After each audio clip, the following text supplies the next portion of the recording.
স্ত্রী মিথ্যে মামলার হুমকি দিচ্ছে, কি করবেন, কি করণীয় আছে, কোথায় যাবেন, এই মুহূর্তে কি করা উচিত, এই প্রশ্নগুলো হাজারবার আপনারা আমাদেরকে করেন।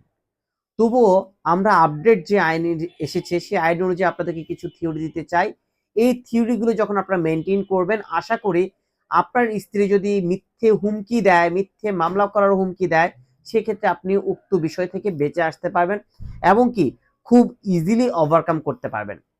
আমাদের কাছে প্রায় সময় যে রেগুলার ঘটনাটা ঘটে সেটা হলো যে স্ত্রী কোনো কারণ ছাড়াই তার হাজবেন্ডকে মিথ্যে মামলার হুমকি দিচ্ছে, বা স্ত্রী কোনো কারণ বলতে কোনো কিছু ডিমান্ড করছে, সেক্ষেত্রে হাজবেন্ড ফুলফিল করছে না, দ্যাটস ওয়াই সে মিথ্যে মামলার হুমকি দিচ্ছে। যখন আপনার মনে হবে যে আপনি আপনার স্ত্রীর কাছে কোনো যৌতুক চাচ্ছেন না, আপনি মারধর করছেন না, অথবা ভরণ পোষণ দিচ্ছেন না, তবুও আপনার এই যে ফুলফিলগুলা, এই ফুলফিলগুলো করার পরও যদি এই মিথ্যে ৩টে মামলা দেওয়ার ট্রাই করে বা চিন্তা চেতনা করে অথবা আপনাকে ভয় দেখায়, তখন কি করবেন? মূলত যখন আপনাকে আপনার স্ত্রী মিথ্যে মামলার হুমকি দিবে, ফার্স্ট করণীয় হলো যে আপনি থানায় একটা জিডি করতে পারেন। থানায় জিডি কি বলবেন? থানায় অবশ্যই আপনাকে যে ভয়ভীতি দেখাচ্ছে সেই অনুযায়ী আপনি কিন্তু থানায় জিডি করতে পারবেন। তবে মাথায় রাখবেন ২০২৫ সালের পূর্বে আমরা দেখি যে থানায় জিডি করতে গেলে কিন্তু পুরুষদের জিডি নেওয়া হতো না এবং পুরুষদেরকে সেখান থেকে আসলে বলতো যে জিডি করা হবে না, আপনারা চলে যান। এটা নিয়ে জিডি হবে না। কিন্তু বর্তমান যে আইন বা বর্তমান আমাদের রাষ্ট্রীয় যে ব্যবস্থা সেই ব্যবস্থা অনুযায়ী থানায় গিয়ে কিন্তু আপনাকে জিডি করতে হবে না। আপনি কিন্তু চাইলে অনলাইনেও জিডি করতে পারেন আপনার স্ত্রী যে আপনাকে ভয়ভীতি দেখাচ্ছে। ফার্স্ট।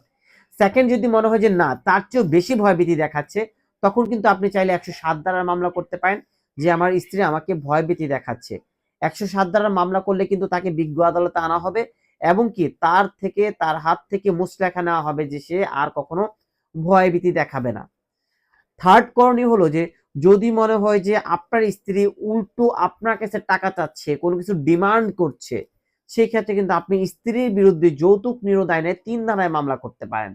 যখন আপনি আপনার স্ত্রীর বিরুদ্ধে যৌতুক নিরোধ আইনে ৩ ধারায় মামলা করবেন, পরবর্তীতে যদি আপনার স্ত্রী আপনার বিরুদ্ধে কোনো মামলাও করে, আপনি যে প্রথমে মামলা করেছেন সেই অনুযায়ী কিন্তু আপনি অনেকটাই সেফ পেয়ে যাবেন এবং কি সেফগার্ড হয়ে যাবে।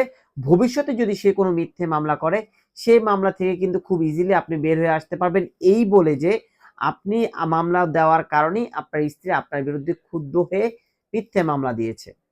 আর ফোর্থ যেটা করণীয়, সেটা যদি মনে হয় যে না আপনার স্ত্রী কোনোভাবেই আপনার সাথে সংসার করবে না এবং সংসার মতো করার মতো কোনো অবস্থাই নেই, সেই ক্ষেত্রে মিথ্যে মামলার হুমকি দিচ্ছে উল্টো, সেক্ষেত্রে আপনি ডিভোর্স দিয়ে দিতে পারেন। যদি ডিভোর্স দিয়ে দেন সেক্ষেত্রে হবেটা কি, যদি ডিভোর্স দেওয়ার পরে কোনো স্ত্রী মামলা করে, এই মামলাটা হয় খুবই হালকা মামলা এবং এই মামলায় রেমেডি পাওয়ার সম্ভাবনা থাকে 0%। অর্থাৎ আমি এই পর্যন্ত দেখিনি যে ডিভোর্স দেওয়ার পর কোনো নারী মামলা করেছে এবং সে মামলায় পানিশমেন্ট দেওয়া হয়েছে, আমার চোখে এখনো পর্যন্ত পড়েনি। সো এই থিওরিগুলো যখন আপনি কন্টিনিউ করবেন, অথবা লাস্ট অফ অল যে আপনি যদি মনে করেন যে আপনার স্ত্রীর ভয়ভীতি দেখাচ্ছে, সেক্ষেত্রে গ্রাম্য সালিশ বলেন বা এলাকার সালিশ বলেন, এলাকা মাতব্বর বলেন, তাদেরকে নিয়ে বসে কিন্তু আপনি চাইলে সমঝোতা করতে পারেন। এই টিপস গুলো যখন আপনি কন্টিনিউ করেন ২০২৫ সালের এই টিপস গুলো আমার মনে হয় যে ২০২৬ সালে যদি আপনার কাজে লাগাতে পারেন, আপনার স্ত্রী আপনাকে মিথ্যে মামলার হুমকি দিল, আপনার কিচ্ছু করতে হবে না। এই টিপস গুলো মেনে চললেই আপনার স্ত্রী মিথ্যে মামলা দিলেও আপনার কিচ্ছু করতে পারবে না এবং কি আপনি খুব সেফলি এখান থেকে বের হয়ে আসতে পারবেন। যদিও মিথ্যে মামলা দেয়, পরবর্তীতে আপনি কাউন্টার মামলা দিয়ে কিন্তু তাকে পানিশমেন্ট দেওয়াতে পারবেন।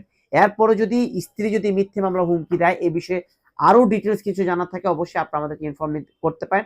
অবশ্যই আমরা আপনাদেরকে প্রপার আনসারটা দেওয়ার ট্রাই করব।